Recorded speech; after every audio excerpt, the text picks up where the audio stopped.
Well, very good evening, ladies and gentlemen, and welcome to the Studio Rats Q&A Live number 205. My name's James Ivy. I'm Paul Drew. And you sat on your sofa, and I can tell because your laptop's doing this on your lap, and you can't do the spinny roundy thing. I can't do the spinny round. No, I'm having a. I thought I never use a sofa. Then the only thing that uses this sofa is a dog. Dog. So and he'll be in a minute, I think. Yes. Well, you are all very welcome to our weekly dust up and takeover of the interwebs. Plenty to talk about tonight. Lots of good stuff going on. However, it is traditional, and who am I to break with tradition? That we say, Mr. Drew, what have you been up to? I bought some new toys. Oh, well, I bought a new toy. And I did the review of the new unobtainium raw from Crazy Tube Circus, which is nice. What is it? It's a clon right. on one side with switchable. I mean, it's all quite geeky, but you can switch between the standard clon germanium diodes. Yeah. And you can switch to germanium transistors, these rare transistors. So it's a limited edition pedal. Right. And then on the other side of the pedal is a couple of dumbles. So you've got the Steel String Singer and an ODS. Yeah. And that's like having the rock setting on the dumble as opposed to the jazz setting. Because for me, as I said, like on my thing, look, if you look there, the rock setting is always on. It never goes. I hate the jazz setting. I don't even understand it. I don't even understand the point of having that jazz setting. I'm not. I don't know anyone that uses it. I don't know that many dumble owners, to be honest. Or Nation owners, to be honest. But yeah, but like any of the famous dumble guys. Yeah. I've never heard anyone talk about the jazz setting. It's all about the rock. It's not about the jazz. And it's not even like it's just an EQ. It's just like, excuse me, the jazz just cuts all the bass out. This is what happens when Paul starts to talk about jazz. He starts coughing. He goes red. He finds it hard to breathe. I'm never going to say the J word again. Yeah, so that's a really great pedal. And that's straight on my board now. Cool. Yeah, board. And I bought a new toy. Do we talk about the toy or do we do that later? Talk about the toy in a bit. Okay. What do you do? What have you been up to? Well, today was a very important day in my house. Jake went back to school. What? Jake did go back to school, but it's their birthday. Little one's birthday today. Oh, nice. So, yes, back to school for Jake because he's been unwell this week.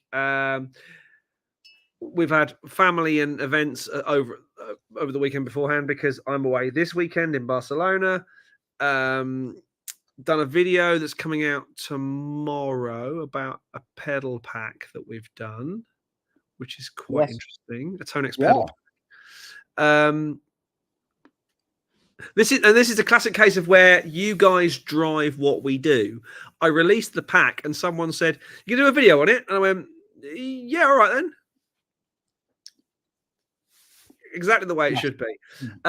That'll be out tomorrow, and I think that's going to be quite interesting. I would say interesting reading, but it's interesting viewing, isn't it? Really? Yeah. I am on the hunt for new gear, like we both are, for new amps and stuff. Found a couple of things. Hopefully, I'll be picking one up next week, which I'm very excited about. But I won't give the game away on that one. I think it's going to be a bit of a smash, that amp. I think that's going to be a keeper as well. That in my, my amp Hall of Fame, it's going to be right up there, isn't it? The thing about amps, every time I get a new amp, I think, oh, that's going to be a keeper. That's going to be a keeper. And then you go, I can't keep them. I can't keep them because I've got to get the next one. So it's, but more on that later. Yes. More on that later. Should we dive into some active guitar? Oh yeah. Here we go. Nabs, hello mate. He says, "Hi, lovely rats, and all. The warmth of early summer is warming your fingers and bones. We're expecting a heat wave next week. Paul, great unobtainium demo this week. Keep them coming. Cheers, Nabs. Is it? Are we expecting a heat wave? I'm not sure we are. I don't think we are. I mean, to be fair, I came back from holiday and I have quite religiously, if that's the right phrase, I've decided that I'm not going back into long trousers until the winter now, because I'm not. I'm shorts territory. But no, it's not looking particularly great next week here. Sort of 18, 19, 21. Not What are you terribly. talking about? 21 is blistering for England. That's great. That's more than hot enough. That is I'm more going than to hot enough. Barcelona this weekend, and I'm looking forward to some decent heat. Yeah, but so Greece has just issued a they've shut down somewhere, haven't they, because it's so hot. I It's don't just know. like, no, mate, this is England's English summer, apart from now, because we're expecting a frost apparently. It's crazy, isn't it? Jen Anyway. actually said to me, "Do you want me to take the electric blanket off the bed?" And I was like, "Yeah, probably should do by now. It is June when all's said and done." Electric blanket. All right, Grandpa. Oh, mate, it's the way forward. What are you going on about? It's like that's what old people do. What are you going on about? Electric blankets the way forward, mate. It was one of the greatest greatest Christmas presents I've ever been bought. God, I can imagine what happens in your bed, or what doesn't happen. Great, Jerry Forever. Hello, Jens. Thanks for the event tonight. Looking forward to starting. Cheers, great Jerry Forever. It happens every week, Jerry. 8 p.m. Depending on where you are in the world. Obviously, we can't say everywhere is 8 p.m. But every week we do this craziness. So thanks for joining us. Daniel, he said, good evening, rats. Hi, Daniel. He said, it's sunny and warm, 29 Celsius here in Pittsburgh, North Carolina, where car amplification was also located. Nice. Got offered a couple of cars. Yeah. Yeah. I don't know how well they'd sell on. What about a name that sprang up to me is Morgan? Yeah. Sort of overbiased AC30s. I don't know enough about them to. I know they're not very stable. Oh, well, I wasn't going to say it, but everyone that, as I say, everyone I know that's had Morgans goes tours with them, and the valves go. But that's and that's not get in, capture, get out. I think that would be one of those. Yeah, Morgans. Yeah, Morgans are really, really nice sounding amps. And yeah, really nice. Keep my eyes out. Ben, good evening, gents. Hope you're well, and you, Ben. Now, remind me again. Owen. Yes, so Owen. Yes, Owen, it is Owen, isn't it? That's how you pronounce it. Yeah. Okay. Hi from Ireland. Hi, Owen. Hope you're well. Jeff, good morning from sunny Brisbane. It's always sunny in Brisbane, isn't it? I'm looking forward to the fun and frivolity that greets us each week on the live stream and life in general. Cheers, Jeff. It's all good. I love the positivity of a Wednesday night. Yeah, nice. 8 p.m. on a Wednesday is the most positive time of the week. By 8:30, we've totally ruined it. Yeah, ruined it. Pet, hello, mate. He said, good evening, both from a sunny South Wales. Nice. Good evening, Pet. Chris, evening all. Evening, Chris. I want to know, why is Chris's, what do you call it? Avatar logo? Avatar logo. Why is it a sperm? You might have to tell us, Chris. Jeff, I bought a Mosky Silver Horsey, which was misidentified on a JHS blind test as being the vintage $7,000 clone. Have they gone up again? It cost me 34 Australian dollars. Australian dollars. It's on its way. $34. Wow, that's about 20 quid. Yeah. In Australia, I don't know what it is in Australian. I know what it is in US dollars, but that's Australian dollars he's talking about. Yeah, it's about 20 quid, isn't it? I don't know. Yeah. Michael. Hello, gents. Hello, Michael. Hope he's you're in well. the house. He is in the house. Nectarius, Mezzabugi, or Friedman for the all-round amp? 3, 2, 1. Friedman. The all-round amp. I mean, I wouldn't buy a Mezzabugi. I'd buy a Friedman. I wouldn't buy a Mezzabugi. Nectarius, if you are looking for a Friedman, I might have one for sale. Yeah. Well, I mean, I think as the all-round amp, I think the Mezzabuki is more of an all-round amp. But I prefer a Friedman. Depends what boogie as well. Depends. I suppose, yeah, it depends what boogie, doesn't it? I was offered a Petrucci signature this week. Yeah. Mm-hmm. And I was really close to saying yes. Were you? Gosh, but it's too much of a one-trick pony. I don't think it's a one-trick pony at all. I just think they just take so long to dial in. It's just such a faff. And there's quite a lot going on, isn't there? There's loads going on, and then you take it, and then you tour with it. You go out on stage, and then you go, right, I need to adjust some things, and you're adjusting things, and it affects everything else. To me, boogies are just a nightmare. Yeah, they do. They're not consistent, are they? No. So I would rather get. The thing is, I think the boogie is too much of a. Okay, let's say like a Mark 5 or a Mark 7 or whatever, Mark 4, whatever your Mark sort of amp, your sort of what do they call it? Not your top end boogie. It's the boogies. That's the ultimate boogies. The marks are the. I forgot the term. Anyway, flagship. Thank you, James. Yes, that's it. So they do too much. Personally, I'd rather have a character amp and just get all the other stuff you need from pedals. So I'd much rather have a Friedman, something like a small box or a BE or whatever. I think the small box is really good. Or a Brown Eye 50 Deluxe that might be for sale. Or a Brown Eye or the Dirty Shirley. The Dirty Shirley is a great amp. Yeah. Sorry, but you hope you haven't confused you, Nectarius. If we have, they're all great. If you bought a boogie, you'd love it, and if you bought a Friedman, you'd love it. So also, a boogie's got a boogie sound. A Friedman's got a Marshall sound.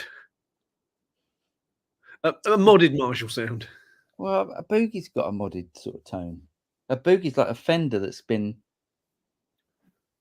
trodden. I'm not a massive fan of boogies. Joe Wyatt, hi guys. I'm not going to be able to afford to watch any more of your videos. My new Mezzabarba skill gets delivered to my. Oh, mate, that is an amp. I hope you told Mr. Mezzabarba that you watched the video and bought it because of that. Joe, you'll love that. That amp is monstrous. That is so. The new amp that I got, I bought. The amp that turned up today is because of the Mezzabarba skill, because it's sort of the Mezzabarba skill is based on that sort of amp. And answers on a postcard, please, to anyone but us. Yeah, which we'll go through in a minute. Yeah. But the skill is just like it. Cleans are amazing. It isn't the amp it looks like, is it? Well, it is on the Dirty channel. Yeah. It is on the Dirty. I mean, it's that and more.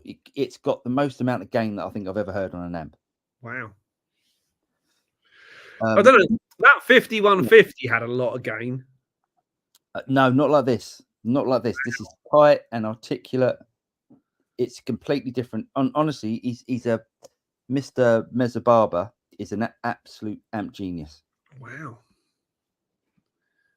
I'd love to try one of the bigger ones. Mr. McGuillan, hello, mate.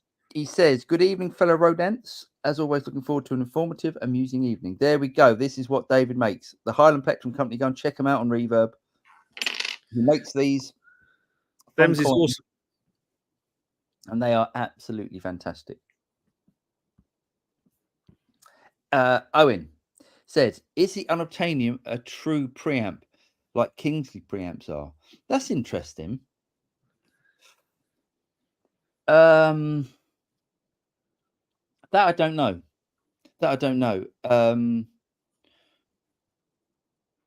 I haven't even. I guess I could have just plugged it into something and then just put an IR on it and then to see how it sounded. Might be worth a quick email off to Crazy Tube Circuits. Mm-hmm. But he does do that. He does put a lot of his big pedals, all of his big pedals actually have an amp on one side and then the complementary drive on the other side. Right. So I imagine it is a true preamp, but don't quote me on that. I am putting the link to the show into the show notes. If anybody wants to join us, you are all more than welcome. You don't need to use the link in order to enjoy the show. Only if you want to actually come on and have a chat, or if you have something vaguely, I'll say vaguely useful, because Lee will pop up some moment with some guff that he's bought from China. No, he hasn't. He's done it now. Lee's Mr. Spend Boy. Is he? Oh, of course, he's bought the decent guitar, hasn't he? Yeah, he bought that. He bought the Friedman. He bought the Friedman. Yeah. Yes. That was great. Yeah. Good little box. Yeah, good box. Michael says, here in lovely San Francisco Bay Area, yes. East Bay Area, hot, been hovering around 100 degrees for a few days now. Nice. Oh, I'd like some of that. That's too hot for me. I'd like some of that. Yeah, but you can't work in that sort of thing. You just want to be. Nah, that's too much. I've got AC over there. Yeah, I haven't got AC in mine. The average guitarist, would you agree that if you already have a Mark II Katana, that buying the new Gen 3 isn't worth it with the subtle upgrades? I don't think it's subtle at all. I don't think it's subtle at all. I definitely think it's worth it. There you go. Because it's that push channel. That push channel is. Yeah. Yeah. Because sonically, that's what Katana was missing. Yeah, it's brilliant. It's really, really good. Yeah, so just for that, I think it's a massive upgrade. This from the man who only ever used the Katana clean channel with pedals.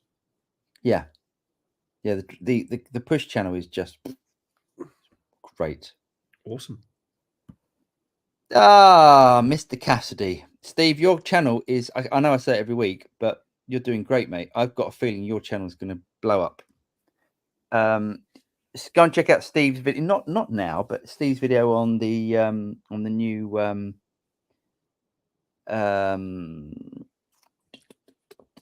Harley Benton, the new Harley Benton Sir style guitars, whatever they're called. Surly Benton. Surly Benton, exactly. Yeah, Steve makes great videos. Excuse me. Harpazzo on the horizon.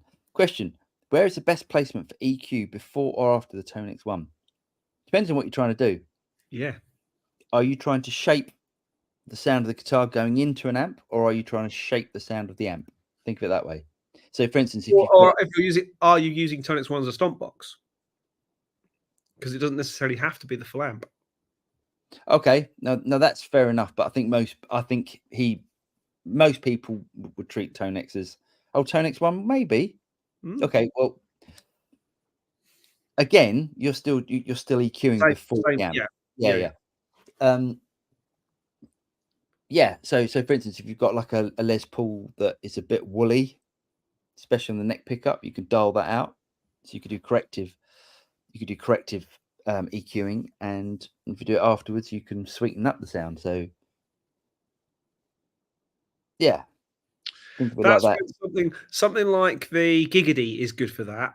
Yes, as a leave it on all the time. Yeah. Pedal. I agree. Yeah. Phil, greetings, rats from Bracklesham. Agreed, it could be warmer, but my date palm has just flowered for the first time, and my banana plant's taller than ever. Awesome. Do you know, I keep killing banana plants.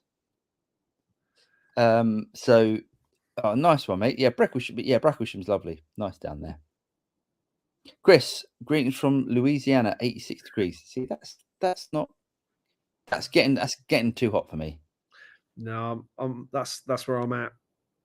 I want to walk outside. It depends. Like if you go to somewhere like Las Vegas where it is really hot, because obviously it's the desert, but it's really dry. It's like having a hairdryer on you all the time. It's lovely. Yeah, Louisiana's not dry, is it? No, it's a very humid location. Nabs, sorry, I should have mentioned that the heat wave will hit in Lebanon. A bit different to the UK. Yes. Thought you were giving us some news. Miguel, hi guys. Any pedal that cover all of the stages of gain in one pedal and doesn't cost a fortune. Thanks. It doesn't cost a fortune. It depends. What do you mean by doesn't cost a fortune? I can get it down to 2, but I can't get it in 1. Go on. Marshall Governor will go from low gain to quite high. Right. And then the SLO will go from medium-ish gain all the way up to full-on enough gain to keep Lee Abraham happy.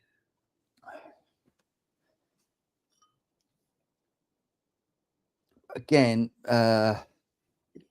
maybe you could substitute the Governor for the Blues Breaker because the SLO will go that bit lower, but I don't think that's what he wants. Yeah, the Blues Breaker's got way less gain than that doesn't. A Governor's really good, but a pedal that does low gain to high gain. Oh, I know a good one. Is the Strymon Riverside.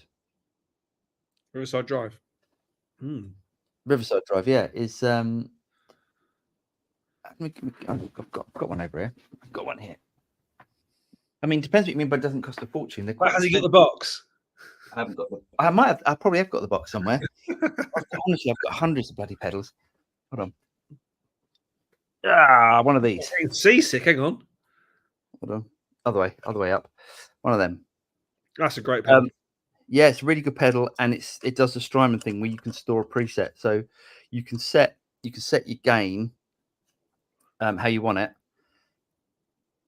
and then store it as a preset, and then play with the controls, and then have 2 different tones on it. I think you can probably store.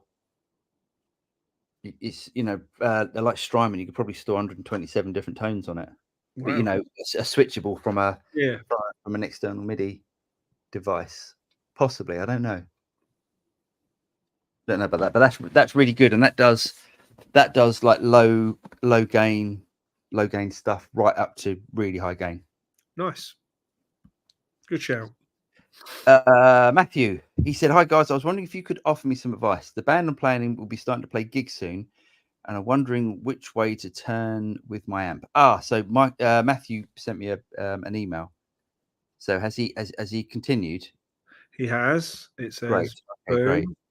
He says, I need an amp loud enough to use all by itself, and also the option to be run into front of house with the amp for on-stage noise. Yeah. Okay. Should we go down to the next one? I'm currently using a Boss Katana 100-watt 1x12 Mark II for cleans and a pedal board for drives and effects. Great. I've been wondering whether to upgrade to Katana Artist Gen 3 for the ease of using the BTS on my phone, Boss Tone Studio on my phone, and the XLR out for PA front of house. There is no XLR out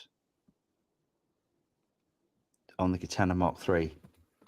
Not unless the new head has got artist, he also mentioned artist as well. Did he? Did he say artist? Yeah, I don't know if the artist has an. Okay. Yeah. Okay. So the artist might have. Is that out yet? I don't think that's out yet. Or using a Friedman IRX into the Katana Mark II and using the XLR to front of house PA. Gosh, that's quite a. Yeah, you could definitely do that. I mean, I think you've got to work. Yeah, you've got to work out. I hate to go to be the obvious person, but why not put a mic in front of it? Just go out to the PA. But that's what most people do. I wonder why he doesn't want to put a mic in front of it. Maybe he hasn't thought of that. No, I'm sure he has. I would. Yes, I think it's really hard, but I would definitely look at the Katana Gen 3, especially if it's got an XLR out. The only thing is with the line out or the XLR out, if it's got one, is only mono. Katana really comes to life if you can use the stereo side of the effects. If you're not worried about that, then either would work great.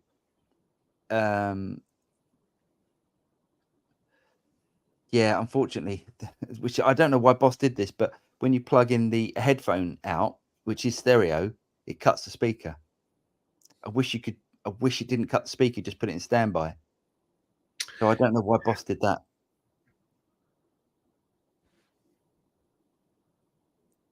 Because most people, when they plug the headphones in, would want the volume to be cut from the speaker. Most Yeah. people who are buying a Katana would want that. I still think, but if you want to go stereo out, which sounds amazing on the Gen 3, it cuts off the speaker. But when you could just use the standby button to do that. I think it's a really hard question, mate. I think you're asking us to make a decision for something that you might not like. I would try and use both. I try and borrow a Friedman IRX if that's what you want. That's a high gain one. That's quite a high gain. Yeah, I didn't really like the IRX. Really like the IRD, especially with pedals in front of it. Yeah, it's really hard, isn't it? Because it's like I don't want to make the wrong decision. The best Katana sound. Obviously, I haven't heard the Gen 3 yet. The best Katana sound we ever had was when we had the 2 in stereo. My God, that sounded good. Amazing. So maybe there might be legs in a second Katana, because you can pick up a Mark II for not a lot of money right now. It's true, actually. You could pick up another Mark II and have awesome stereo. Yeah, capability. They do sound amazing in stereo. It sounded. I mean, it was so much fun that day. It sounded so good. We were shocked how good it sounded. Yeah, I think stick with if you've got a Katana Mark II, stick with that. Put a mic in front of it. I think the IRD, the Friedman IRD is a step up in terms of tone because you've got the valve in it. But as we've proven many times, your matchless, many and various Marshalls, the Katana Mark II head that we had, sonically you were struggling to tell the difference. Yeah. We're all snobs. We're all valve snobs. But yeah, there's not. There is a difference, but it's not as big. In a live environment, that difference vanishes really quickly. It'll be interesting to see if the valves give it more push, though, in a live environment. But yeah, anyway. Yes.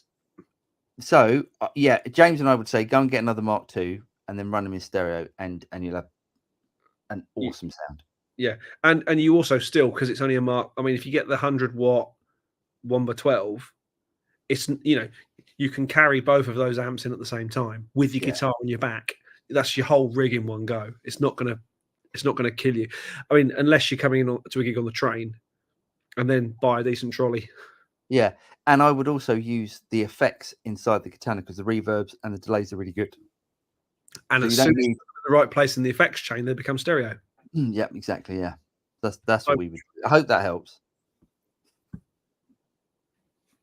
Michael, he says, James recently acquired a Lawton the snare mic. It's really nice. So, I was looking at these the other day. So, Michael might find this relevant or not. What he's referring to is it's Lawton, I believe is how they pronounce it.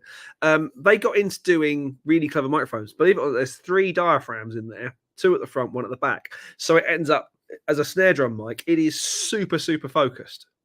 Oh. So you don't get snare drum bleed and tom bleed from all round. They've actually now brought out a dedicated snare drum mic, and they've just brought out dedicated tom mics as well, which I'm trying to get hold of for review because I know the Lawton Audio distributor in the UK. But I bought this with my own money, and it is the best snare drum. Engineers say, "Wow, you don't get much bleed out of that snare drum mic, do you?" I said, "I know." Right, nice. It's awesome. So I think they've used the same tech in their new mics to do a similar sort of thing. So nice. Not good to hear, Michael, that works well. Sorry, hang on. Sorry, no, boom, there we go. Done that. Conrad says, never learned to love the boogie sound. Couldn't agree more. Like a Fender that's been modded and scooped. I wouldn't say scooped. It's you can get that. You can definitely get that scoop sound out of it. Yeah. I mean, I'm thinking of the Mark series as opposed to like a rectifier, which is a bit scooped. Yeah. Any other thoughts, Carry Water at all? As all I get from other people is ditch the amp for a tube amp, or ditch the amp completely and use a modeler. Any help would be greatly appreciated. Well, are people saying that because they don't like the sound that you're getting? Are your band saying, look, mate, it's not cutting it, go and get a valve amp or go and get a modeler? Or are they just looking at the fact that you're turning up and being set up in 2 minutes? Yeah, I mean, so yeah, there is that. Just watch out for people, but watch out for snobbery, and we all suffer from it. Yes, you do. Going, yeah, I do. Yeah, yeah. And if they're going, why haven't you got a valve amp? Are they saying that because your katana, they don't think you can turn the in which case you need to work on the tones or possibly get rid of it. And or get a modeler. Look, modelers are great. Modelers are great. I think there's nothing that can replace an amplifier on a stage. I'm going to go out on a limb a little bit, and Matthew, I'm going to guess when you say my band are starting to gig, I'm going to guess that you're what we might term in the trade weekend warriors, not full-time musos. That money is gear and music is not where all your money goes, because certainly for Paul and I, it pretty much is. I don't think the rest of the band are going to go, "Ooh, a katana. What's that?" You know, ugh. I could be wrong. I don't think you're in that place in your career. I think if you were to turn up with 2 katanas and go, listen to this, and stick some lovely big delays and chori, because that is the plural of choruses, I think that would sell it to anyone. I mean, it would sell it to me, and I am a guitar amp snob. Yeah, I think we need to know a bit more. A bit more about. Mean, if the rest of the band are turning up with, I don't know, an Ampeg SVT bass 8x10 bass rig, and you're not going to compete with that with the katana. Exactly. So we don't know enough. I mean, if your drummer's turning up with a DW double kick, enormous great thing, and everyone else is turning up with 4x12s, there's a fair chance you're going to struggle with a katana. Without doubt. But if they're turning up with Fender Blues, is it not Blues Junior? What's the Fender Tweed Junior, or the thing that everyone used to gig with? Blues Junior. Or the Hot Rod Deluxe. Hot Rod Deluxe is the one I'm thinking of. Yeah. Then a katana in every way, shape, or form will happily contend with that. Yeah, I think we compete with that. Yeah, I mean, also, are you a metal band? Are you a band doing sort of progressive metal and stuff? That's not really where the katana is going to be. In which case, something like a Cortex would be better. Yeah, we really need to know quite a bit more, I think, about this sort of music you're doing, the music the band's doing. If you're doing covers and it's like a wedding band, katana's great. You're not going to, it's absolutely fine. Yeah. But there's nothing like having a real valve amp behind you. And there's nothing like the sound that will then get projected to the audience. And also, the sound. You also say about PA, there's PA and then there's PA. I mean, are we talking someone with a couple of PV Hysys 2s? Or are we talking about an HK system or a DMB system, which is going to sound like the greatest hi-fi you've ever heard, just really loud? Yeah. There's a lot of variables in there. At this point, I'm going to do this. Mr. McQuillan. Thanks, mate. Thank you very much. He said, hooked up my turntable via preamp to my £100 active monitors. It sounds awful. Could I get a decent sound with a better set of monitors up to £1,000? Or do I just go audio amp and speakers? It depends on so many things. Well, I mean, he is saying via preamp. Yes. So that's fine. But if he's going via a preamp, is that just converting the super low level that's coming out of the phono up to a reasonable line level that you should then put into a mixer? No. That then goes into the power amp. The preamp goes into a switcher, which you can switch, but then goes into a power amp. I mean, yes. Also, define awful, David. Is it, or is it? It doesn't sound very nice. What are your £100 monitors? Are they Kef Coda 7s? Are they Cali Audio? Are they something from 1973 that we don't know? Again, the more detail you give us, the better.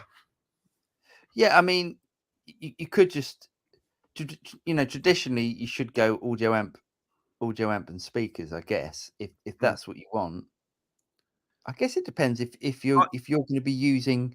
Are you going to be using anything to mix? Are you going to be using the active monitors for anything else? So I used to, before I had a house, I used to run my turntable through one of those little phono level to line level converters, little box thing, which basically corrected the impedance. I used to run that into a Soundcraft Folio notepad, which gave me my volume control. One of those tiny little mixers. Oh yeah, and that then went off to my Soundcraft Absolute 4Ps active monitors, and that sounded really good. I mean, it was a Thorin's deck, so it was a good record deck.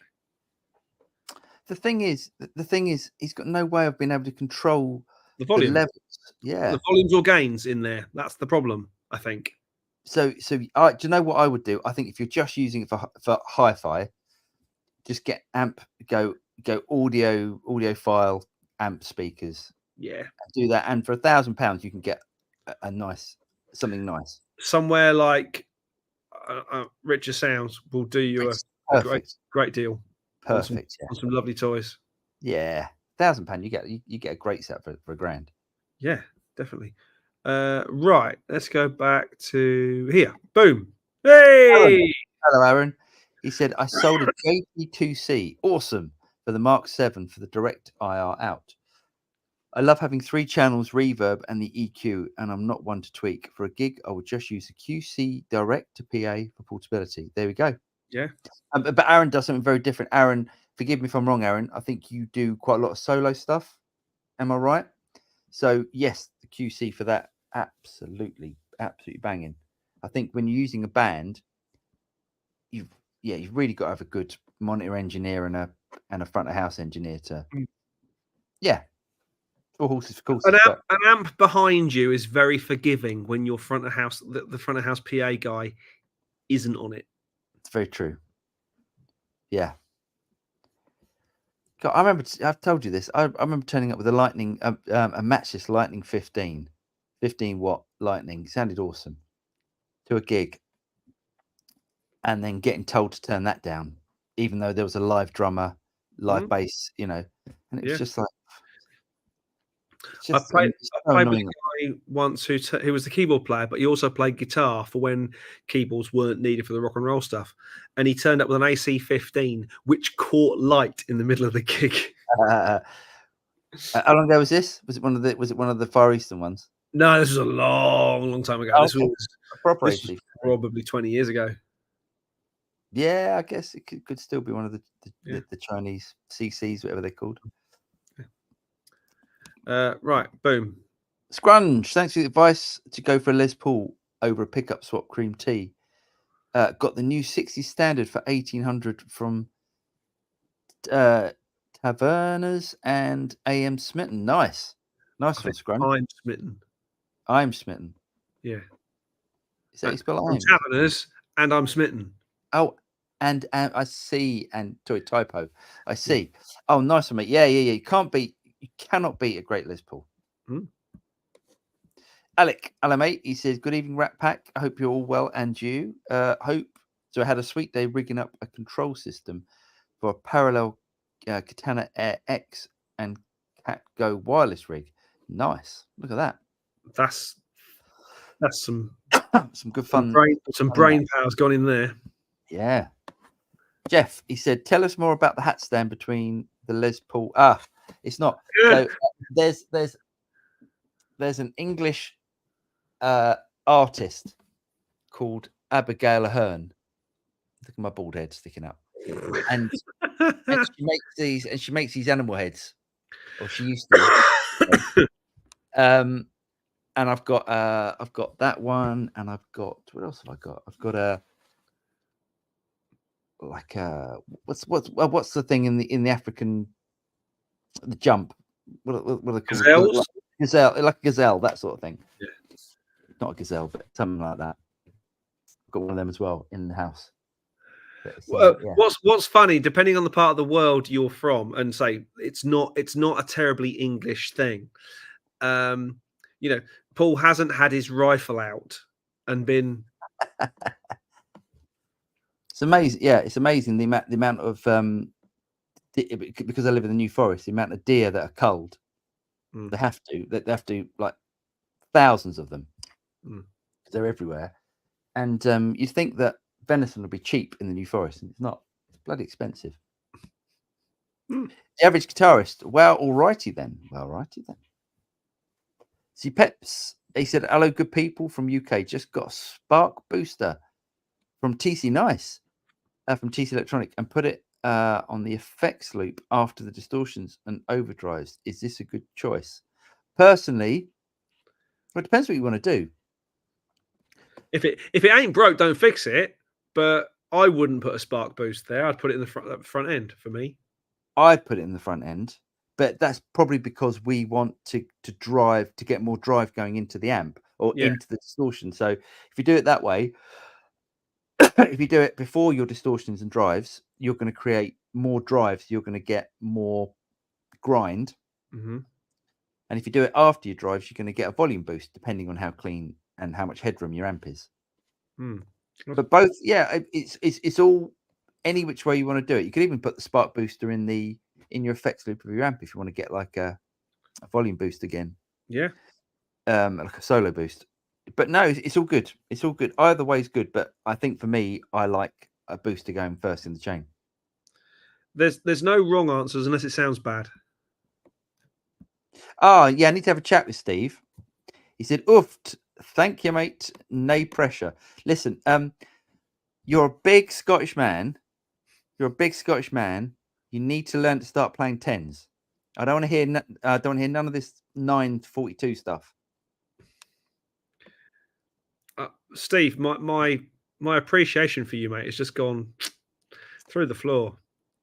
I mean, it's one away from Billy Gibbons. What kind of namby-pamby plays nines? Gonny no do that. Aye, Gonny no. I'm even surprised they sell nines in Scotland. Sure, it's all like 13s and 14s. Surely it's like, if you go to the music shop, there's cans of Iron Brew, then 13s. Yeah. Well, cans of Iron Brew, Buckfast Abbey, and 13s. Buckfast tonic wine. My God. Not made from girders. Girders. Chris, the sperm is a very old picture of me. Wow, looking good, mate. Harpazzo on the horizon. Lol. We are funny. Conrad Martin, high 90s this week in southeastern US. Nice.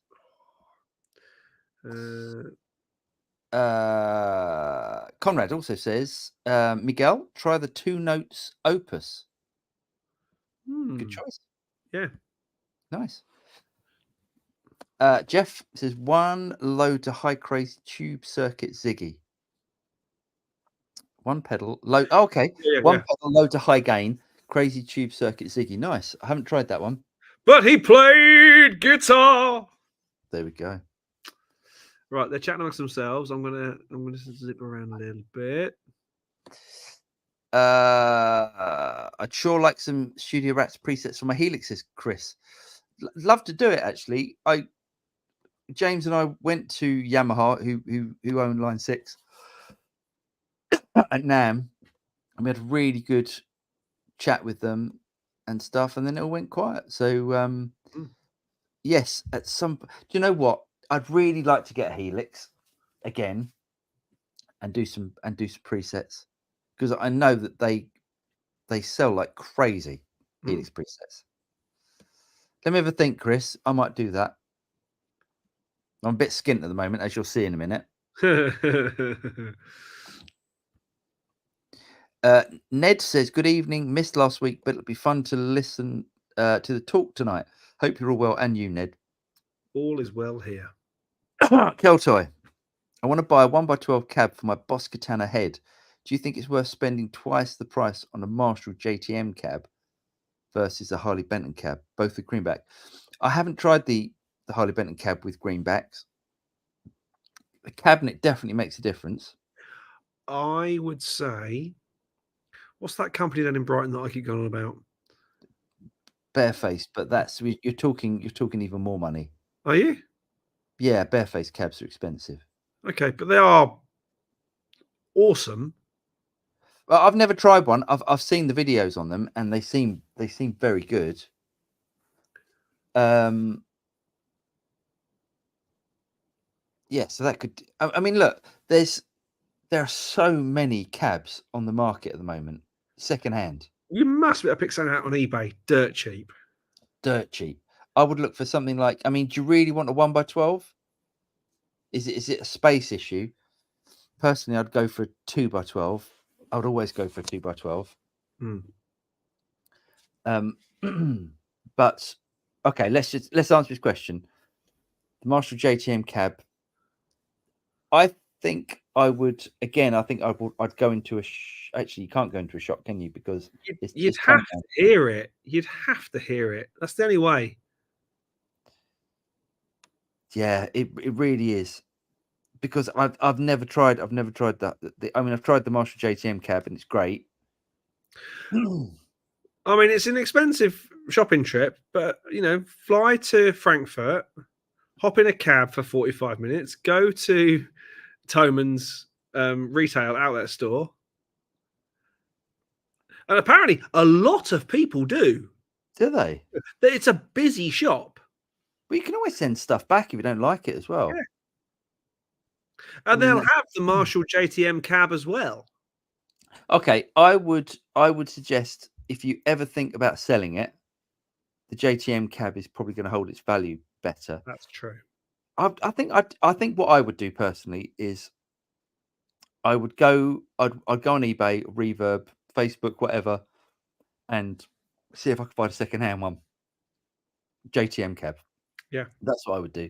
Or a Marshall 1912, which is the same sort of thing. Yeah. Bit more chunky. 1922, wasn't that that's a stereo 2x12. Right. The stereo 2x12 also had a mono input because I had one. Yeah. You can either go mono or stereo. Depends. If you plug in the left-hand side, it's mono. Yeah. Or you can plug in both, and you can run it as a stereo cab. I had that with my JCM 800, which I should never have sold. Yeah, 1922 is great cabs. Sound really good. Really chunky cab. Funky Bass, glad to be able to join you guys again. I had to take a week off after my shock at the Jivey Beach video. Yeah, that was.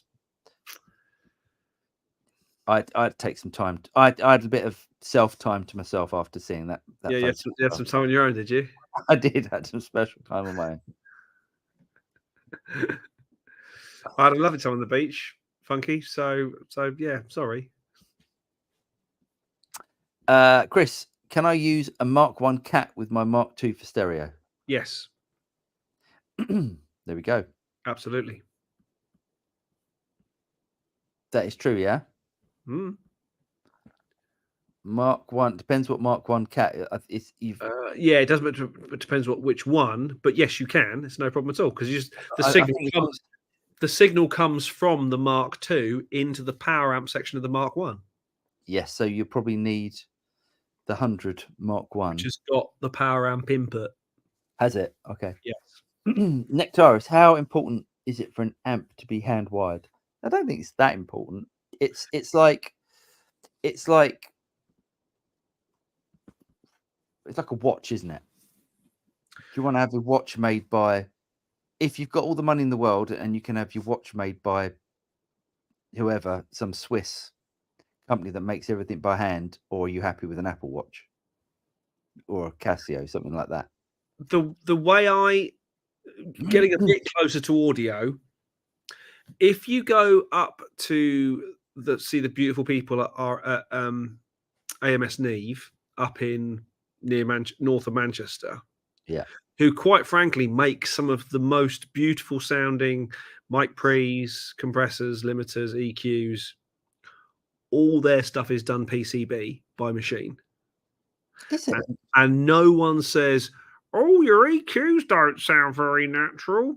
It's all done by a pick and place machine on a solder bath, and it's all PCB based.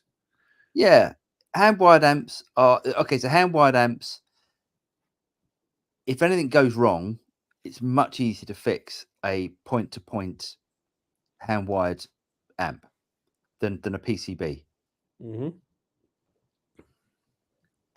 Much easier.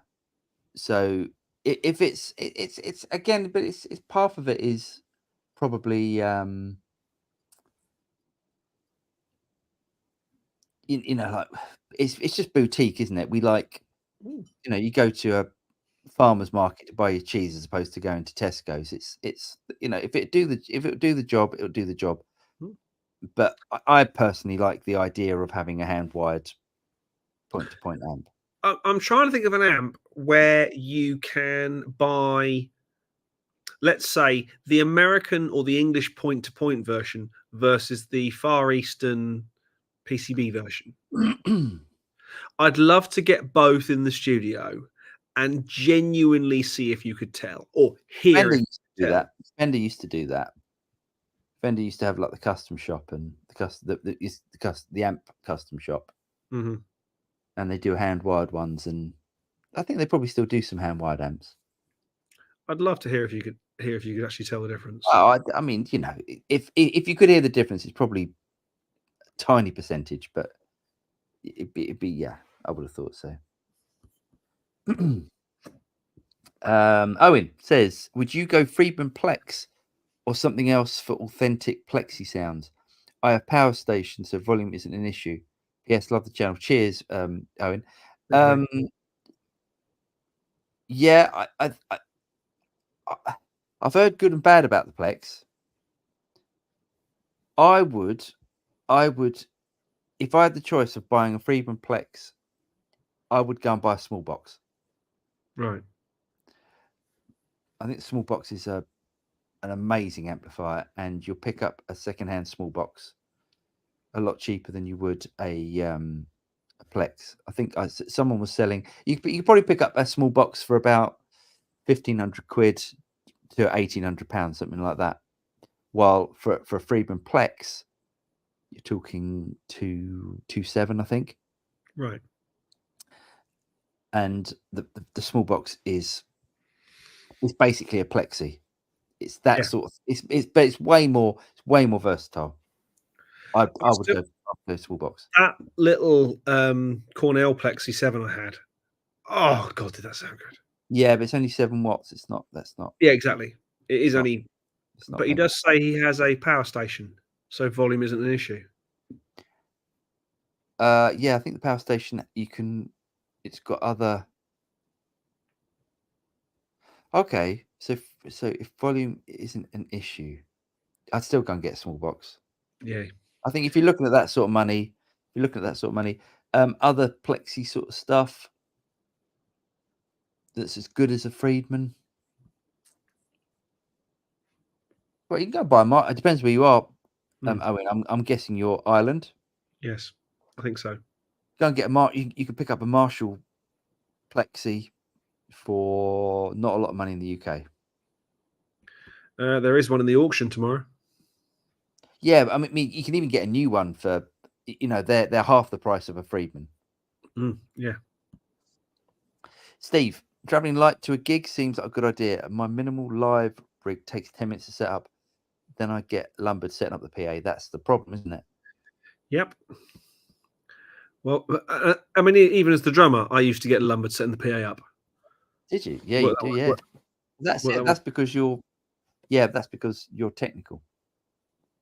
And you're not exactly a Luddite, are you? No, but I don't want to be dealing with the PA at a gig. That's someone else's job, as far as I'm concerned. Ned, my bassist quit, and weeks later, my drummer quit. The other guitarist, I have 2 good bassists to try it. But now the drummer is a problem. We started in September 2022 and still no stability. Oh, damn. You know what they say? What do they say? That the band is only as good as its drummer. So you're Well, screwed, mate.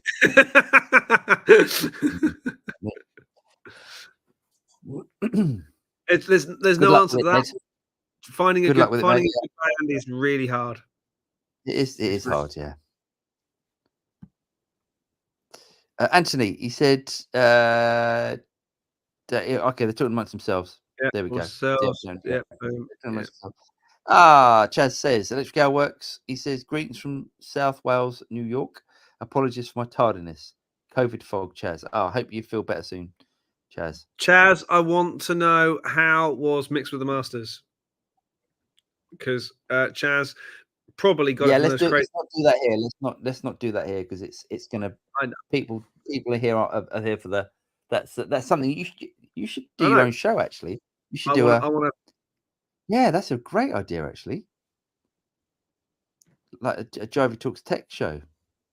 Nice. Just put a yes in the comments if you'd join in for some of that action. If you want to, Jivey Talks Tech Live. I wouldn't ask you, God. If you want to fall asleep talking about microphone, quite frankly. Just me be going. Aaron, he says, I do electric band stuff too. Oh, it really depends on the PA, engineer, etc. But having an amp or an FR cab is always a good idea to fall back on. I want to try a fully IEM band as I use them a lot for solo. Yeah, I love it when the whole band's IEM. We did a couple of times, didn't we? Yeah. Obviously, real drums. Real drums. Yeah, with real drums, yeah. I can't do electric kit. It's horrible. I just can't do it. Yeah. Jeff says, Anthony, mine are the micros. I use Marshall Handwell if I need house filling volume. Don't know what that's about. There we go. They're talking about themselves anyway, which is nice. David. M Audio 4.5. Just not getting full range of sound. Definitely something missing. Normally, okay, that's his monitors. Oh, those M Audios aren't. But I mean, you should be getting plenty of bottom end. You might be lacking some serious top end with those. They weren't bad, you know. I know people who've used those for 5.1 mix and they were great. Really? Yeah, I know plenty of people who put 5.1 and 7.1 of those in because it was affordable. Wow. This is before we had to worry about Dolby Atmos or Atmos, depending on where you're from. Normally, is the Scarlett 404 interface? It should be all right. Yeah, should sound fine. There's a gain staging interfacey thing in there somewhere that's not happy. I reckon you're right. If you're happy with the way it sounds going through the Scarlett, I think there's something not right with the preamp or the deck. Yeah, or something somewhere's not happy. There's an impedance mismatch, or maybe a phase issue. Maybe one of the cables is. Maybe that could be what it is. Could be. Well thought of. Funky. I recently tried plugging in a 1-watt Marshall JTM 50th anniversary head into a 4x12 cab, and it turns out 1 watt into a 4x12 is super loud. Funny that. Yeah. Yeah. 1 watt. Yeah, those 1 watt amps. 1 watt's loud.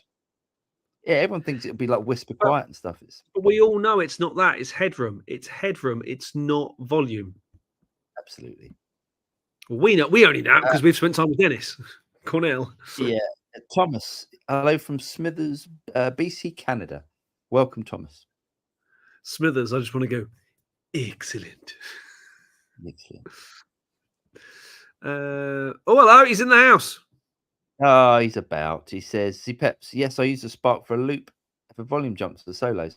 So Lee uses it the other way that James and I would use it for volume boost.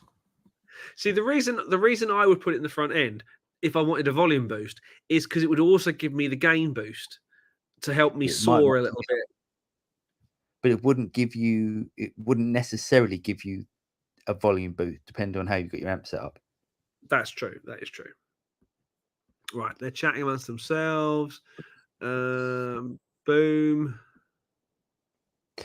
Z-Peps already have an MXR Zach Wild overdrive driven the distortion, so I put the booster on the effects loop. Yeah, nice. Yeah, there we go. Great. There we go. Shark Air, Paul, 88. There's a number for you for later on. What is this? Someone's phone number, I'm guessing. Maybe. Okay. For when you're bored for later. Nice. Lee, springs in Scotland. They use wire from electricity pylons, surely. Steal them, don't they? Funky Bass. Gardner Hallgate were in the BBC News today. The Les Paul used to record the solo on a Kate Bush record. Fetched a decent sum. Ah. There we go. I've watched a little bit of today's auction, but I didn't see any yesterday's because I was busy. But I'll only watch the auctions, A, if I have any money to stop temptation, and B, if there's anything I want. And this time round, there wasn't anything that I could either afford or want. So I've taken temptation away and not watched the auction. Yeah. Good one. Funky Bass in the app, not on TV. BBC. Oh. Yeah. Oh, okay. Steve says, restring as we speak. I'll put the 10s back on. Och, I and or that pish. I used to, it's a bit of a side. I used to work on a ship with a piano player, and he was a Scottish bit part actor and like kind of extra. And he said, I've done the big three. I've done Take the High Road. I've done Taggart. And there was another show that was particularly Scottish, and he'd done it. And I said, what was your part in Taggart? He said, I had to stand there and go, she was 22, probably a crack whore. That was it. That was what a great line. She was 22. Awesome. Hey, good man. And he played it left hand. What? And he played it left hand. Oh, I see. I see. Oh, is that Ziggy? Yes. Yes. Let's have a look at David. Oh, David looking good. He's grown a beard. That's quick, wasn't it? He's gone from female to male and grown a beard in a week. That's pretty top notch. Good work. Hey, David says, hello mates. I was looking at your auction site this morning. Not our auction site, sadly. Yeah, I bought Bernie Marsden's AB box for €8. Awesome. But that's going to cost you about 30 quid by the time you get it to where you are. Yeah, that's the unfortunate thing. I bought Gary Moore's drummer's drum throne because I wanted it, and it was it was a bit of legend. Oh, they're chatting amongst themselves. There you go. Bareface 1x12 could sound as loud as a 2x12. Apparently, for me, it's not about sound. It's more the space that a 2x12 fills up in the sound, because no one uses 4x12 anymore, unfortunately. Not live anyway. Curtis says, chaps, Friedman IRD, UA FX line or Tone X for any of these, which power amp? Oh, interesting. See, I wouldn't even be thinking about power amps. I wouldn't even be thinking about power amps if I was doing that sort of thing. No, I'd be thinking about an FRFR cab, or actually, I'd be thinking about a PA cab because they're cheaper and they're the same. I'd be thinking about doing more of that, or going into a power amp return on a combo or something. Okay, but out of them, Friedman IRD, UAFX line or Tone X. Tone X for me. See, Tone X because you've basically got any sound you want, any amp you want. But the Friedman IRD is pretty nice as your bass tone. Yeah, and the UAFX Lion, neither of us were overly enamoured with, were we? We didn't like it. Sorry, UA. Jamie Brown says the Amplified Nation are not hand wired. I didn't know that. Are you Well. sure?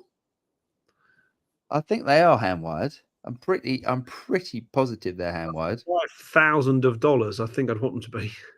Yeah, because if it's not hand wired, that means that it's PCB. And it's not a Dumble circuit then, is it? Because Dumble were all hand wired. Yeah, no, it's hand wired. You're not going to get. It's definitely hand wired. You might be getting confused between turret board and point to point turret board, PCB, that sort of thing. Possibly. I could be wrong. Dave Hardy, good evening, chaps. Interesting chat as always. 2x12's cabs rule. They do. I agree. 2x12's the way where it's at. Yeah, love 2x12s. Aaron says QC and the Fender FR cab is a heck of a rig. At 3.0 should be it any day and looks like it will be great. What's the we'll see QC version 3.0 firmware, whatever they call it. Yeah, nice. Chris, how do normal people run a Mac and modeler through monitors? I run my Mac into my Helix and out of it into monitors. Mac OS Sequoia broke my volume app. Any suggestions? Most people would use an interface, but I guess you're using your Helix as an interface. You can still use the Helix for the volume. You've just got to do everything internally. Or you could get a Griffin Technologies. Oh, I can't, 1 second, because this will work with anything. I can't make it reach. Basically, what's it called? Volume knob. Yeah, Griffin Technologies volume knob. It's a USB volume knob, which you can configure to be the volume for anything on your system. But Sequoia broke his volume app. Then just use it to control. But you can use it to control the system volume on your Mac. Yeah. That should work, shouldn't it? Yeah. Good luck. Yeah, let us know how it goes, Chris. I have to change the volume on my system, so I couldn't hear you. Funky. I have a Marshall 2061 reissue Plexi hand-wired 20-watt head, a Marshall Studio vintage 20-watt PCB head, and a Marshall JTM 1H PCB head. Despite my prejudices, my favorite of the amps is the 1-watt PCB head. Interesting. But is that because it's 1 watt and you can drive the living what out of it? Possibly. Those 20-watt amps are still pretty dead. Yeah. Jeff, the small box pedal is awesome as well. And yes, like a D head, I sold mine to buy the latest shiny thing. God knows what it was. Yeah, the small box is great. Curtis, Jeff, shiny. Yes, says Chaz. Yep. Ned says, yeah, we're effed. Haha, but seriously, if it doesn't work out, I'll make a lot of music at home myself. Yeah, that's always a good way of doing it. Yep. You just haven't found the right person yet. Yeah, find someone. So, the next person is at the next gig is the next person that is standing next to a bar. Yes, do it. Right. At that point, we're going to stop and we're going to do the news and we're going to talk about new toys. Okay. Let me show us the new toys. I'm not doing it for new toys first or news first. Do the new toy first. Okay. I am so jealous of this new toy. Oh, I want one so badly. Oh. And you know what it is? I worked it out what it is that stops that amp looking like a metal monster. What is it? It's the logo. The logo's classy. It's soft. Yeah. Yes, maybe that's what it is. It's not all points and angles and stuff. It's a nice soft. It's almost like it was stamped on. Really nice, like a print. You know, it's really nice. It's classy. Not that the other ones aren't, but they do scream metal. Yeah. Yeah. No, I agree. I agree. Things like the Mesobarbers and stuff, because that is. Oh, the grill is still angry and metally, but the logo isn't. The naming but I don't think he did it because of that. I think he did it probably for heat distribution and practicality reasons. It's probably a heat sink. Yeah, but it's the big 100-watt monster, and it is monster loud. I so want to try. I'm desperate to play that amp. It's really good. It's really, really versatile. It's incredibly versatile. I so want. Basically, 3 or 4 of my favorite guitar players use that amp. Yes, I'm trying to think of a funny. I was trying to think of a funny guitar player that I could say, and I couldn't think of any of them. Andy Ridgely. Andy Ridgely's better. Come on. Ralph McTell. Ralph McTell. Yeah, that would be good. Yeah, no, but Ralph McTell was good. He's actually a good guitar player. Streets of London. Yeah, but Andy Ridgely, I think, is a better. I'm sure he didn't play a Soldano. Probably not. Do the news. Yes, news. That's what we're doing. Sorry, I was thinking about Soldanos. Yes, it's pretty special. There we go. Right. Oh, hello. No, hold on. I'm doing that last. So Crazy Tube Circuits Unobtainium Raw, which has got these bad boys in it. Nice. Oh, excuse me. What's happened there? Why has that gone big? Oh no, hold on. There we go. Right, you broke it. Yeah, so that's a new one. It is really good. And highly worth checking out. So yeah, we've got it's I did a whole video on it. If you want to see the video, go and check it out. So Heritage, you've got a new couple of models out, like customs, so like this called customs. Mm-hmm. And you look at that and you go, oh God, they look good. And then show me the headstock. Yeah, exactly. And then you go to the headstock. That looks like an Aria. What the hell is going on? It's rubbish. The headstock is hideous. That looks like an Aria Pro 2 from 1985. It's such a shame because they're great. They're really great guitars, but they do look like Aria headstocks. Such a shame. Such great guitars. Yeah. Oh right, hold on. So Jason Isbell, they've done a Red Eye tribute. Look at that though. Yeah, well, that is Red Eye. Yes. I don't know what that's worth. Probably a couple of million or whatever. So they've got a new one. They've done a reissue version. Look at this. Hold on. How good does that look? Look at that. 10 grand. 20 plus. Oh! 21,999 of your finest dollar. And they'll sell all of them.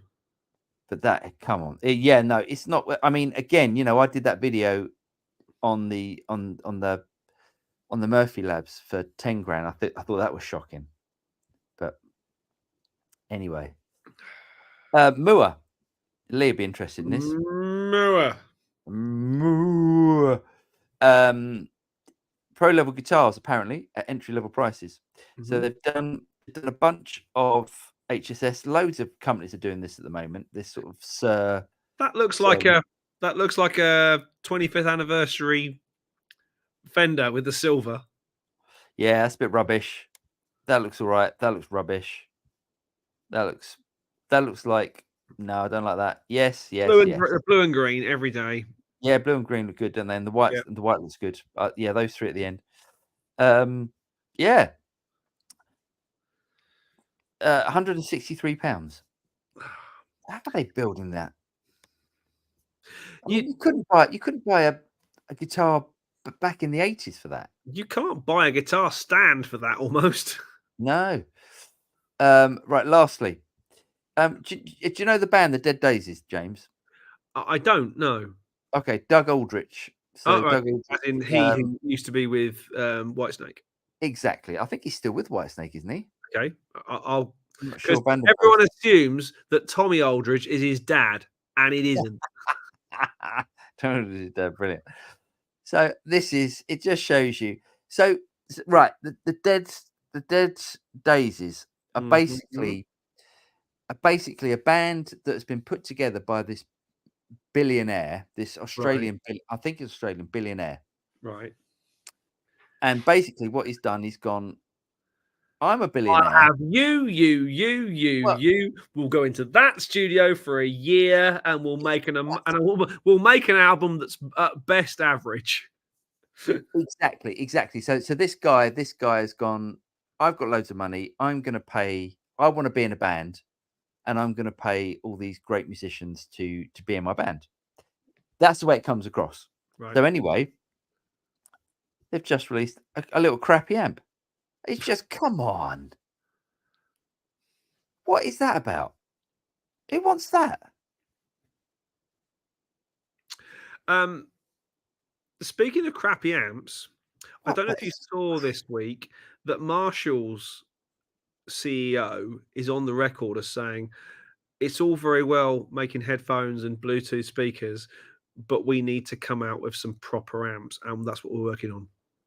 Yeah, probably looks like that. That looks absolutely crap. I mean, seriously, you've got like a great guitar player, and he's going, why does he want to be associated with that apart from financially? Money.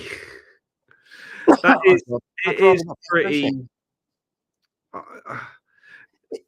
Look, if someone said, and I'm not, please don't think that I think anyone would, but if Blackstar said, I want to release a Studio Rats crap amp, I would go, no, he doesn't need the money. No. It's crap. Anyway, Anywho. rant over. Rant Paul's over. turn for a rant. Love it. Rant. Yes, I do. So, boom. Jamie Brown, if you can't talk about studio stuff here, then I think a change of name might be in order. Yeah, that's probably not a bad idea, but it's the name is the name now, but it's not. We're not really doing.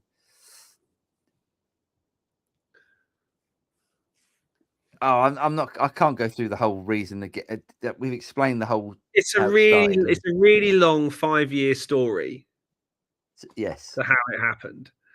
And it's a classic case of it takes 10 years to be an overnight success. Yeah. So Jamie, if we started talking about studio stuff here, all of the watchers that James and I can see, the people watching, would start to drop down. Whereas Jamie, if you want to talk microphones, preamps, interfaces, the plural of interface, surely, I might start one. I think that's a good idea. You should do it with Al. I'm trying to think. Al would be good. Yeah, Al would be good. He could do live. I can do studio. Perfect. Yeah. He's a good studio engineer as well, so that's quite an interesting shout. He's too busy. That's the problem because he works. He does live stuff. He's too busy. We'll put our heads together. And think of someone that would be good for the. Yeah. I used to be really into the studio stuff. JTT Live. There you go. Nice, JTT Live. Okay, we'll have a think. Thank you, Jamie, for putting that one in our heads. Steve, he says, Jivey live streams are a great way to rack up the watch hours for the channel. Wish I did them sooner. That's interesting. Never really look at it like that. That's interesting. No, yeah, Steve does a weekly Thursdays at 7:30, I think, or 7. Could do a late night one. I could do a late night one to be a bit more America friendly, but I don't know. I'll have a think. Oh, we'll have a think. And yeah, great. There's a few things we've talked about in the last couple of days where I've gone, we've we've made very conscious studio rack decisions, haven't we? You know, things have been done in a certain way, which is Yes, very much so. unlike us. It's normally very haphazard what happens. Owen, would you mix a 12-inch and a 15-inch speaker in a twin? Would you mix a 12-inch and a 15-inch speaker in a twin cab? If so, recommendations for a 15 speaker for guitar. God, you know, I wouldn't even know. I wouldn't even know what 15-inch speaker to put. I've never even. There's a PV, I think it's a Blues 15 that has a 15-inch speaker in it, and my God, they sound good. I think you can get a super. Properly I think good. you can get a Fender Super with a 15. I'm sure they used to do one with a 15. Yeah, that's a big old lump. I mean, Can you imagine the weight of that? That The weight of that 15-inch cab I had that came with the Bassman was enormous. Was it? It was huge. I mean, it had a PV Scorpion or something god awful in it, but I sold the cab, and you know it was ridiculous. It was one of those things. Thank God I got rid of it. Nice. Yeah, so I don't really know, but I mean there must be Celestian equivalents for 15s as there are for 12s. Oh yeah, I would have thought so. There must be. Must be. Dave, he says I didn't really. I bought his pick bag for 50p. Nice. Aaron, why is there such a divide with acoustic electric when they're so closely related? It's funny how drummers prefer acoustic kits, guitarists prefer electric, and pianists don't care either way.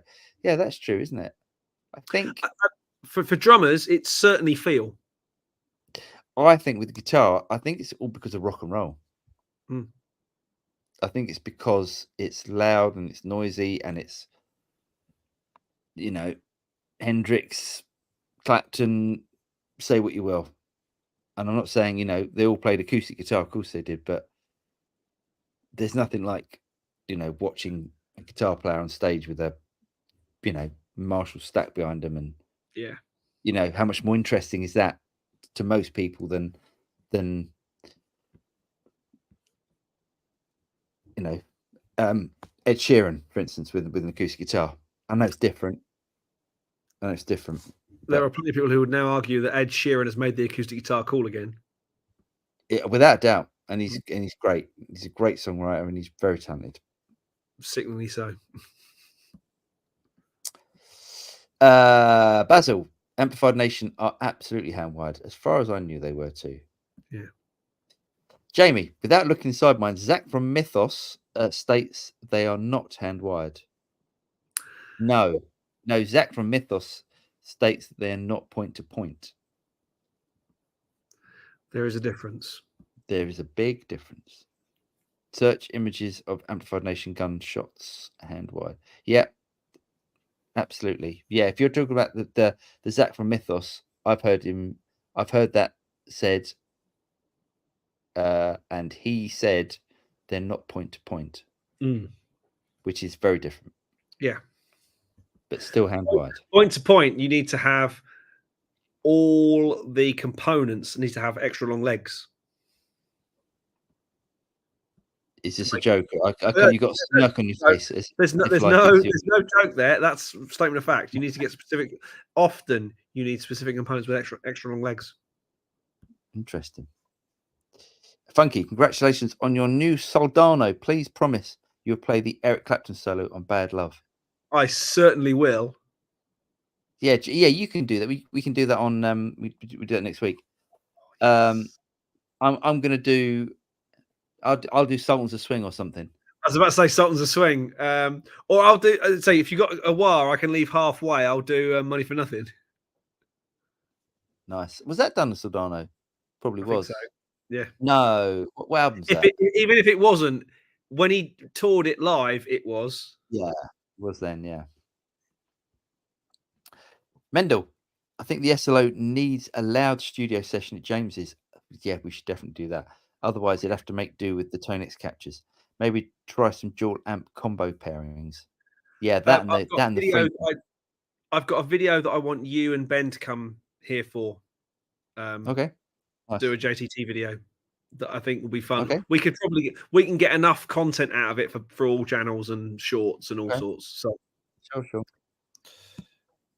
Rummy says James is back in Blackpool. Has been a naughty boy, cheating on the strats with all sorts of guitars, including Les Paul. It's true, but I tell you what, that black Strat, not with the pink on it, that has become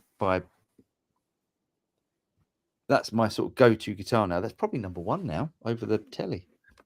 the black Strat with pink on. So it's the other one you've No. That right. So the one without pink. Yes, the one without pink. Yes. Right. Yeah, I was watching this video. Sell that one. I was watching one of our performance videos the other day, and you're playing a duck egg blue telly.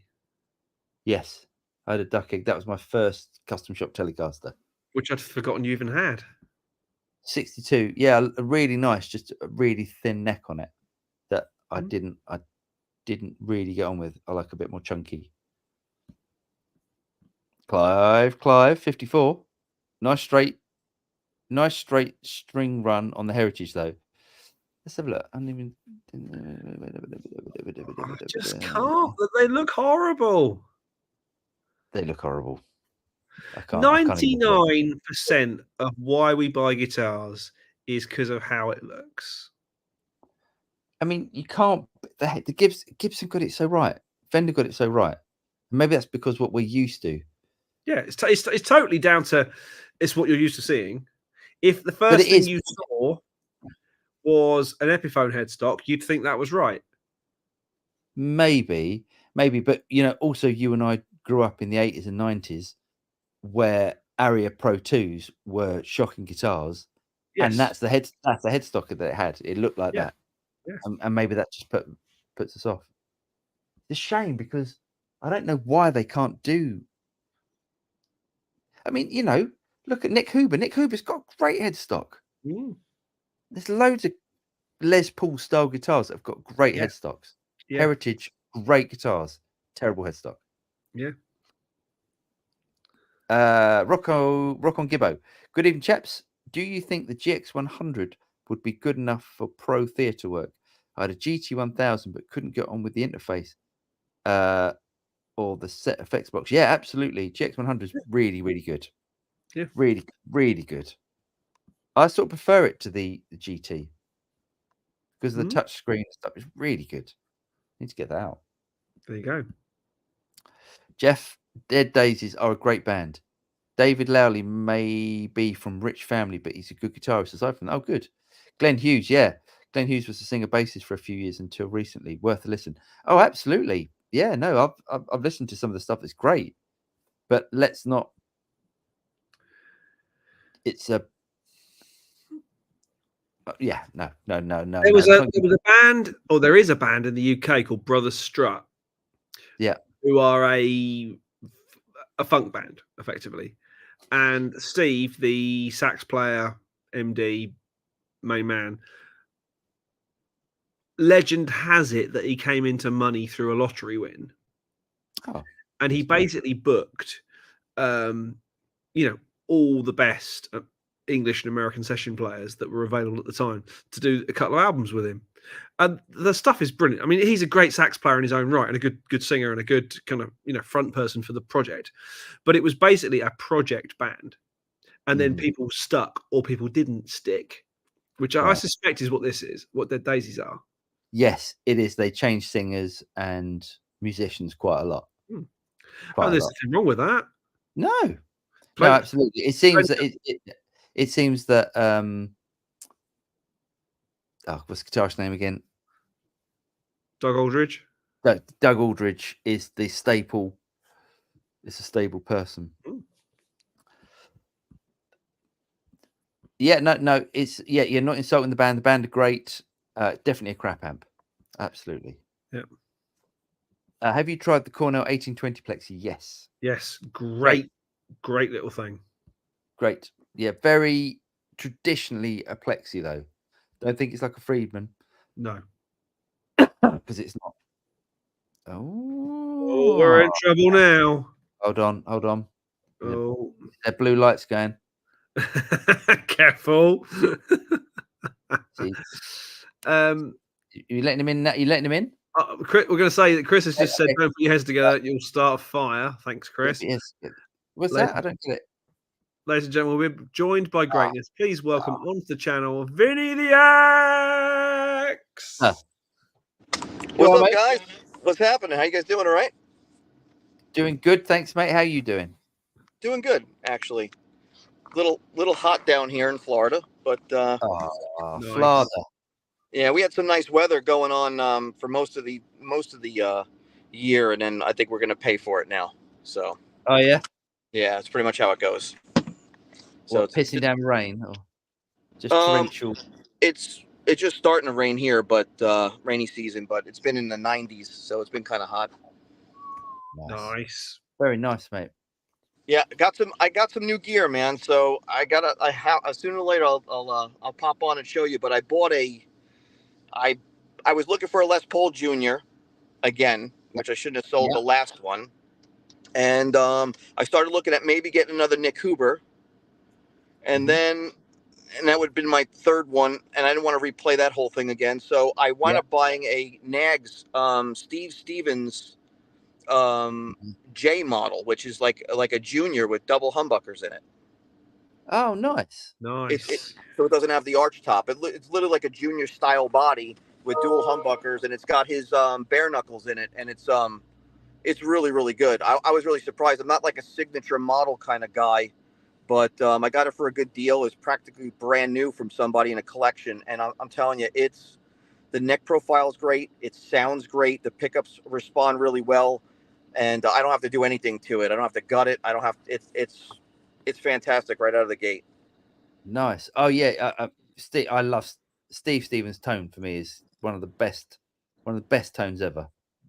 Well, I was concerned about his signature pickups because I've never played them, and a lot of people I see on forums and stuff say that like his pickups sound like a JB set, and I was a little worried about that because I don't like the JB, and thank goodness it sounds nothing like a JB at all. They sound really, really nice. So. Oh, nice. So so what guitar are you selling to for that one, or have you sold? So, as much as I really like my Frank Brothers arcade guitar that you saw when we were at NAMM that I showed you, it's beautiful, it's gorgeous, it sounds amazing, it's great. I find that I'm going to play the Steve Stevens double humbucker version guitar probably more than the Frank Brothers. So I figured instead of it's hanging there like some kind of trophy, I'll just sell it. Oh, love that. I wish I lived in the US. I'd have that. I'd have that. Yeah, I know you'd like it. It's a really good guitar. I mean, but I don't know. I just try to cover the cost of the expense of the other guitar. So I've diminished everything down, man. I have like just the Trinity now. Really, I'm selling the Novo as well. I'm just gonna for right now. I'm just gonna keep the custom shop Strat, the custom shop Telly, and the Nags for now, and see how that goes. Great. I tried out a Nags. The only Nags I've ever tried. I've tried the Nags Eric Steckel. Oh, I haven't seen one of those. Oh yeah, and that was cracking guitars. Quite heavy. I found it quite heavy, but yeah, really, really great. Nags. I mean, Nags are great. You can't go wrong with that. Yeah, God, I wish I'd have that Novo as well off you, because that Novo is lovely. Yeah, the Novo is really good. I have no complaints with it. It's just I found myself not playing it. I'd rather play my Strat or the Telly or now this Nags, and I hope it's not a honeymoon phase thing because that happens quite a bit with me. Yeah. I mean, I find that I've been playing the guitar sometimes for 2 or 3 hours at a clip. So that says something in a nutshell, because normally what I'll do is I'll get something because I think it's cool. I'll play it for 15, 20 minutes, hang it up, maybe do that for a few weeks, and then sell it to find the next quest. You know what I mean? So yeah. I don't know. We'll see. I hope. Maybe it'll I wonder how much it would cost in import duties to get that shipped over, to get the Novo shipped over. I don't know. I don't know what the customs would do to it. That's the scary part. 20%. It's 20%. It's VAT. It's 20%. It's 20%, is it? Yeah. Even on a second hand, how would they know? It's 20% because with handling fees, probably 22%. With handling fees, right? 22. Yeah. It's a lot. We might have a chat. I might try and work it out. And bear in mind, Vinny has to declare the value. Yeah. So, there's, without saying too many words live on an open internet connection, there's ways around these things to a certain extent. Yeah, no, it's not. No, you don't mess around with stuff like that. Don't mess around with import tax and stuff. No. Oh, I need to bring up something too. You got me. Yeah. You got me. Remember we traded guitar picks at the show? Oh yeah. I've been using that guitar pick you handed me because I needed a pick one day and I wanted something a larger size because I've been playing with those small picks and I'm getting older and I think my hands can hold on to it too much anymore. Yeah. Like I'm starting to drop them. So I had that one pick that you gave me and I started playing on it. I'm like, man, I really am liking this thing. So now after that whole quest of these $30-$40 picks, I'm playing that. I bought a bunch of those picks that you had, those whatever they are, the prime tone thing. The flow, flows. The flow, yeah, the flow pick. Yeah. Wait, have you been nicking my Plexis? No. Do you know what, Vinny? I was about to say the same thing. Paul left one of these here, and I've got a pile of picks here, and I do mean quite literally a handful of many and various different picks and stuff. And I used this on. I picked it up randomly and went, "Ooh, that's nice." They sound great. It's the articulation you get from it. It's the and I was the like, pick and the tone you get from it. Brilliant. I was like, "Bugger! I'm going to start buying picks." Yeah, I bought the 0.88 that you had. I bought a pack of those, and then I bought the 1 millimeter ones just to try the stiffer pick. But there's pros and cons to both. I find that 0.88 seems to flex a little bit when you're playing, and it has like a nicer rebound when you're alternate picking. So I don't know. I've been going between both, but yeah, I appreciate it because it kind of helped out. Oh, great, mate. I'm glad it worked. I'm glad it worked out. Yeah, it's a shame I can't get a deal with Dunlop.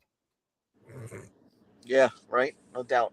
Well, listen, I don't want to take up too much of you guys' time. I'll come on one night when I'm in the studio and I can show you some of the new gear and stuff, and then we could chat. That'd be great, mate. Yeah, next time, that'd be great.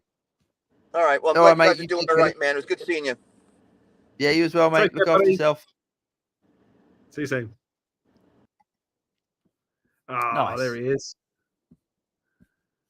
Right, where nearly were we? There we go. Boom. There.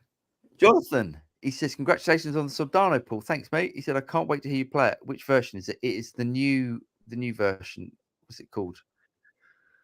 I don't know they call it. It's not a version 2 or anything.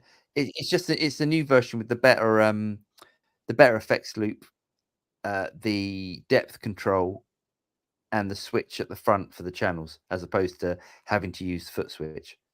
So it's a brand new one. Cool. 100 watt. Yeah. Jeff Rock, the Tweed 57 Pro out of 15. That was the one. I have a Flint amps version. Nice. Very nice. That's got to be heavy. Scent of a wheelchair pillow. He says, tested out the soundproof room. It works great. Oh, nice one.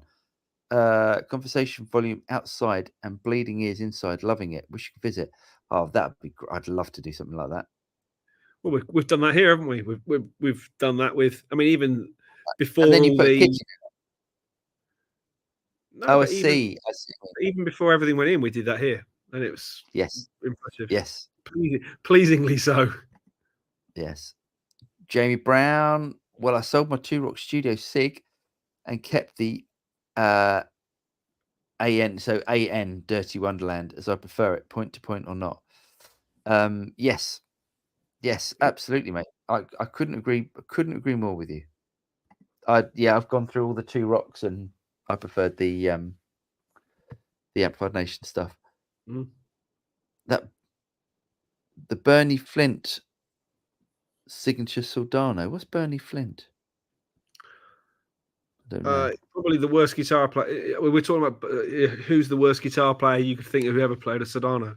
Bernie Flint. Oh, I see. Okay, very good. Hey, fellas, Davey. Hello, Davey. How you doing? I hope you're well, mate, and you've finished your gig. John, Enjoyed your Katana push tone piece. Any opinion on the 100-watt? Yeah, 100 watts great. 50 watts great. I would go for the 100-watt if you can. And I haven't tried the artist yet, but they're going to send over an artist when they come in. I've got a head coming, I think, at the end of the month. I would go for the 100-watt over the 50, although the 50 sounds great. Peps, Martin Barr, used Saldana for years, great tone. Do you know who he is? No, I don't. Yes, you do. Who's Martin Barr? Go on. He was, well, when Darby Todd, my drumming friend, came on, he was at the time, he was Martin's drummer. He is the drummer from... The drummer? Oh, no, sorry. He is the guitar player from... Oh, God. Is it Prog? Jethro Tull. Oh, God. He's the guitar player from Jethro Tull. Jethro Tull, you Saldana. That's interesting. Yeah. Davey says, really enjoying the Carol Ann OD2R thus far. If you get a chance, you'll buy captured, try sell and grab a Carol Ann if you find one. You won't be disappointed. Loads came up actually. Funny, the last couple of weeks there were a bunch of ODR2 pluses, I think, that came onto eBay in the UK. Yeah, quite reasonably priced as well. Cheers, mate. Rummy says, James, would you get a JCM 900 or a Silver Jubilee? Both heads are 50 watts and available at secondhand guitar store near me. Reasons why one over the other. There's no comparison, is there? There really isn't. It's Silver Jubilee every time. Yeah, I get. I mean, the 900s again, depending on the version of 900, because there are several different iterations. There's the dual gain, dual high gain, the dual gain, dual reverb, and there's different iterations. I have the 100-watt 2555 Silver Jubilee down here. I bought one a couple of weeks ago, and it's just a thing of beauty. It isn't as cut and dry channel 1, channel 2 as the 900 is. Think of if you like the 800 and you really if you like a 900 and you really like the 800, the Silver Jubilee is the best of both worlds. Yes. It's an 800 with an extra gain stage. Yes, it's awesome. Genuinely a brilliant amp. Get the Silver Jubilee. I mean, get either, because you won't be upset. The money Marshalls are going for these days is ridiculously cheap. Depends where you are, though. Depends where you are. That is true. And also, the only way you're going to get the most out of both of those, is to get an attenuator. You need an attenuator. There's no way you can get, if you plugged in a JCM 900 or a Silver Jubilee, Spectrum volume, you're going to be very upset. Horrible. Yeah. You need to get an attenuator. So just put that into your budget to save up for one, or to get one as well. Yeah. Jeff, I'll be on my holiday next week. You can try to struggle on without me, but I'll understand if you simply cancel the show. I think we might need to put a notice out there that Jeff's away. No, actually, if we do that, then no one's going to watch. That's true. Maybe just keep it quiet. Lee, Dead Daisies situation. Prog has a guy like that too. Made millions from building golf courses, and he used his fortune to bankroll prog bands, recording and tours, etc. Interesting. Nice. Why would you? Surely that's just suffering, isn't it? Prog bands. I suspect this will translate to other industries as well. But there's a joke that goes, "How do you make £10 million from a Formula One team? You start with £100 million." Yeah, and I suspect that's the same with prog bands and studios. Yeah, there's no way Dead Daisies are making money. That's a lost leader. They fly around in private jets. It's a lost leader. That is. But hey, if you've got to lose some dough for your tax return and stuff somewhere, no, it's they're probably the Dead Daisies charitable foundation for tax reasons. Building crappy amps. Shahar says, "Can Brits say purple burglar alarm?" Scots cannot. Clearly, we can. Purple burglar alarm.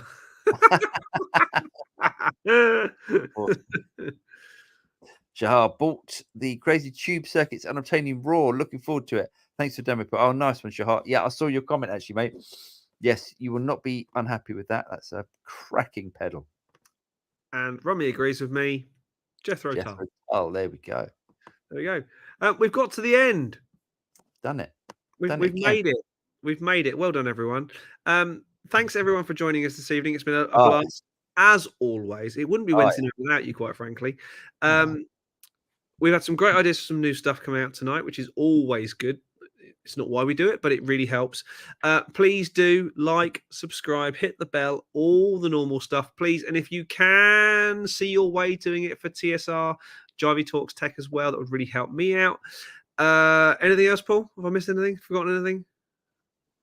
I don't think so. I think there's a video. Yeah, it's a video coming out tomorrow, which is you doing the Tonex capture, doing pedals. Yep, that should be good fun. That goes live at 4 p.m. UK time tomorrow. Other than that, I'm going to Barcelona for the weekend for work, which means I will not see any of Barcelona all weekend. And we'll see you next Wednesday for more of the same crazy Studio Rats action. But till then, it's good night from me. And good night from him. Good night.